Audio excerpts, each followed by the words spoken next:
મિત્રો વૈદક વિદ્યા ચેનલમાં હું તમારું હાર્દિક સ્વાગત કરું છું. આપ સૌને મારા જય ધન્વંતરી. આરોગ્ય વિશેની આપણને સરસ મજાની વાતો, મને બહુ બધી કોમેન્ટ આવે છે સરસ કે આપને બહુ પસંદ આવે છે. અને મોટાભાગના લોકો મને એમ જ કહે છે કે તમે બને ત્યાં સુધી લાઈવ આવવાનો પ્રયત્ન કરો. એ તમામ લોકોને હું ખાતરી આપું છું કે પોસિબલ હશે ત્યાં સુધી હું લાઈવ આવીશ અને આપને નવા ફળ, આરોગ્ય વિશે સરસ મજાની ટિપ્સ આપતો રહીશ. તો મિત્રો, આવતીકાલનો આપણો વિડીયો હરડે ઉપર હતો, પરંતુ આજે મારે તમને એક એવા ફળ વિશે, એક એવી વનસ્પતિ વિશે વાત કરવાની છે જે કફનો દુશ્મન ગણી શકાય. એટલે કે તમારો કફ છે તેને જડમૂળમાંથી મટાડી આપે છે. આ ઉપરાંત તમે વાળ માટે પણ પ્રયોજી શકો છો.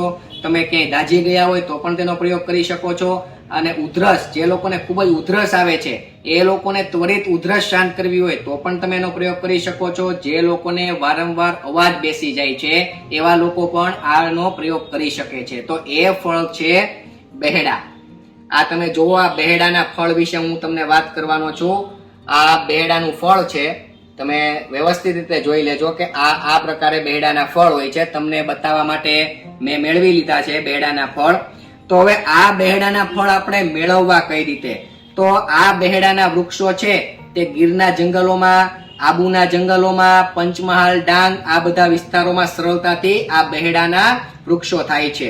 પરંતુ આપણે ત્યાં જંગલોમાં નથી મેળવવા જવાનું. આ બેહડાના ફળ આયુર્વેદિક સ્ટોર ઉપર તમને સરળતાથી મળી રહેશે.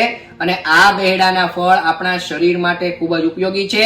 ત્રિફળાનું ચૂર્ણ બને, એમાં 3 વસ્તુ મિક્સ કરવામાં આવે: હરડે, બેહડા અને આમળા. તો જે બેહડા આવે એ આ બેહડા, આનો પાવડર.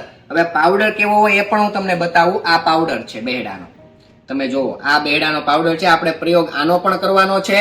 આ બેહડાનો પાવડર ને તમે પીસો એટલે આ રીતનો પાવડર થઈ જાય. અને સરસ મજાનો આમાં ધ્યાન શું રાખવાનું છે કે આ ફળમાં ક્યાંય સડો ન હોવો જોઈએ. આવા ફ્રેશ બેહડા હોવા જોઈએ, કે સડ્યા વગરના બેહડા હોવા જોઈએ. હવે આપણને જયારે ખૂબ જ ઉધરસ આવે ને, જ્યારે કે એમાં આપણને ઉધરસ બંધ જ ન થતી હોય ને આપણે એક ધારી ઉધરસની દવાઓ લેતા હોય, સિરપો લેતા હોય ને ઘરગથ્થુ અનેક પ્રયોગો કરતા હોય, ત્યારે આપણે આ ફળને યાદ કરવાનું છે, બેહડાના ફળને. આને શું કરવાનું છે કે સુડીતિયાનો કટકો કરી નાખવાનો છે અને આની જે છાલ આવે એ મોઢામાં મૂકી દેવાની છે. ત્યારબાદ આનો રસ ધીરે ધીરે ચૂસવાનો છે.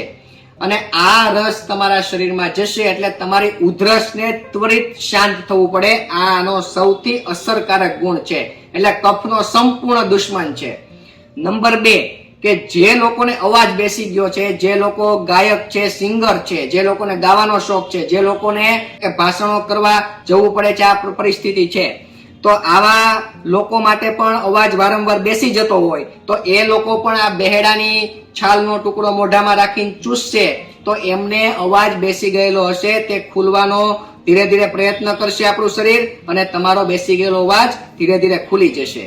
નંબર 2, કે તમને લોકોને વારંવાર શરદી, ઉધરસ અને કફ થયા કરે છે. ઋતુ પરિવર્તન થાય એટલે આ બધું થવાનું જ છે, સ્વાભાવિક છે. અત્યારે ઉનાળો પૂરો થાય છે અને ધીરે ધીરે ચોમાસાની શરૂઆત થઈ ચૂકી છે. આવા સમયમાં શરદી, ઉધરસ, કફ, તાવ આવું બધું થવાનું જ છે. તો કફજન્ય તાવ ન થવા દેવો હોય ને કફનો સામનો કરવો હોય તો આ બેહડાનું ચૂર્ણ પણ તમે લઈ શકો છો. આ બેહડાનું ચૂર્ણ પાણી સાથે થોડુંક અમથું લેશો તો પણ તમને ફાયદો થશે. અને આ બેહડાના ચૂર્ણને મધ સાથે ચાટવાથી પણ તમને ફાયદો થશે.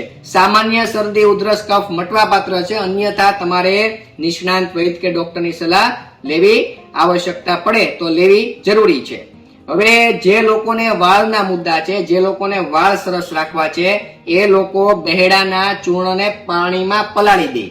ત્યારબાદ આ પાણીથી તમે માથું તમારું ધોઈ નાખશો તો પણ તમારા માથાના વાળ છે તે સારા રહેશે. અને માથાના વાળના જે મૂળ હશે એ જો વારંવાર ખરતા હશે તો એમાં તો પણ તમને ફાયદો થશે.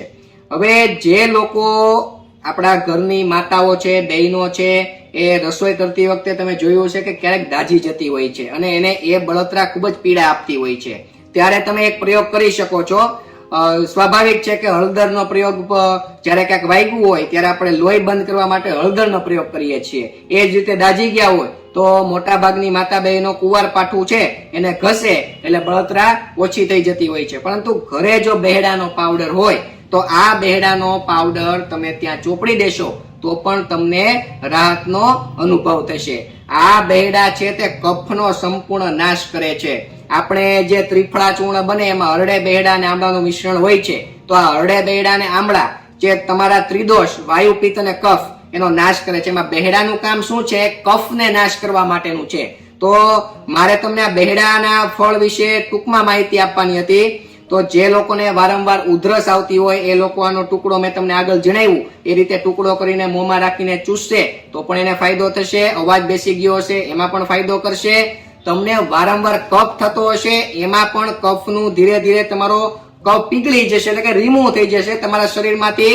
તમારું શરીર છે તે કફથી મુક્ત થઈ જશે એટલે તમને ખૂબ જ ફાયદો થશે. હવે સાઇનસના મુદ્દા, એટલે સાઇનસ એટલે કફજન્ય રોગ છે. કફનો એક પ્રકાર છે. સાઇનસ એટલે માથાના ભાગમાં શરદી થાય એને સાઇનસ કહેવાય ટૂંકમાં. તો સાઇનસ થી આપણે બચવું હોય તો પ્રથમ તો ભેજવાળું વાતાવરણ અવોઇડ કરવાનું, એસી વાળું વાતાવરણ અવોઇડ કરવાનું, ઠંડી ઋતુથી બચવાનું. ઉપર જતા આ પ્રકારના ફળનું સેવન કરશો તો પણ આપણને ફાયદો થશે. કફને મટાડવા માટે, કફજન્ય રોગને દૂર કરવા હોય તો કફજન્ય વસ્તુઓ ખાવાની બંધ કરી દેવા જોઈએ. જેમ કે સીતાફળ ન ખવાય, ચીકુ ન ખવાય, ગળપણ ન ખવાય, મીઠાઈ ન ખવાય, વધારે પડતું એસીમાં ન રહેવાય, વધારે પડતો મેંદો, ફાસ્ટ ફૂડ આ બધું ના ખાવું જોઈએ. તો તમને સરળતાપૂર્વક આ બધું મટવા પાત્ર છે. હવે જે લોકોને બેહડાનું ચૂર્ણ નથી લેવું, જે લોકોને બેહડા મળતા નથી એવા લોકો મને કોમેન્ટ કરશે. એ પહેલા જ હું તમને રસ્તો બતાવી દઉં કે તમે ત્રિફળા ચૂર્ણનું સેવન પણ કરી શકો છો. આનાથી તમારા વાયુ પિત્ત અને કફના મુદ્દા શાંત રહેશે અને તમને પરોક્ષ રીતે બેહડાના ફાયદાઓ પણ તમારા શરીરને મળી જશે. અન્યથા મેં તમને એ પણ વિડીયોમાં માહિતી આપી દીધી છે કે આ બેહડા હોય કેવા, તે કયા પ્રદેશમાં થાય. તમે ત્યાં મેળવવા જવાના જ નથી, પરંતુ તમને આ સરળતાપૂર્વક આયુર્વેદના સ્ટોરે મળી જશે, તમે મેળવી લેશો. અન્યથા આપ નિરોગી રહો એવી ભગવાન ધન્વંતરીને પ્રાર્થના. આપ સૌને મારા પ્રણામ. જય ધન્વંતરી.